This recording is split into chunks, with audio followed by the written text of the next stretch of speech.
Hello friends, welcome back to my channel. मैं हूं साजिदा नफीस और आप देख रहे हैं गॉड इज़ ग्रेट चैनल। खुदावंद के ज़िंदा जलाली और बाबरकत नाम में आपको मेरा दिली सलाम। मेरा ईमान है कि खुदावंद के फजल और करम से आप खैरियत होंगे। सो आज की वीडियो में हम सीखेंगे खौफ के हवाले से कलाम मुक़द्दस में हमें क्या दर्स मिलता है।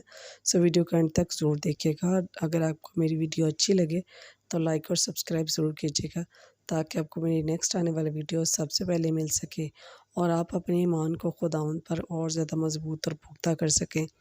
सो चलिए चल कर शुरू करते हैं अपनी वीडियो को और सीखते हैं कि खौफ के हवाले से कलाम मुक़द्दस में हमें क्या दर्स मिलता है। मुक़द्दस मत्ती की इंजील उसका 10 बाब उसकी 28 आयत। बाप और बेटे और रूहुल कुद्दस के नाम में आमीन।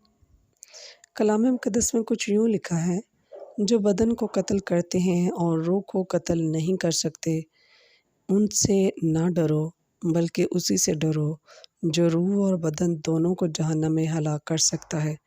बस पाक कलाम के पढ़े और सुने जाने पर खुदावंद की ख़ास बरकत हो, खुदावंद का शुक्र हो। सो मेरे अज़ीज़ों, हमें इंसानों से नहीं डरना चाहिए बल्कि खुदा के खौफ से, उसके गज़ब से डरना चाहिए जो सब कुछ करने पे कादिर खुदा है। सो खुदावंद इस कलाम के वसीला से आपको और मुझे ढेरों बरक़ात से नवाज़े। मिलते हैं किसी और नए टॉपिक के साथ और सीखेंगे कि कलाम मुक़द्दस में और क्या-क्या इरशादात फरमाए गए हैं। तब तक अपना और अपने प्यारों का बहुत सारा ख्याल रखिएगा। टिल देन खुदा हाफ़िज़।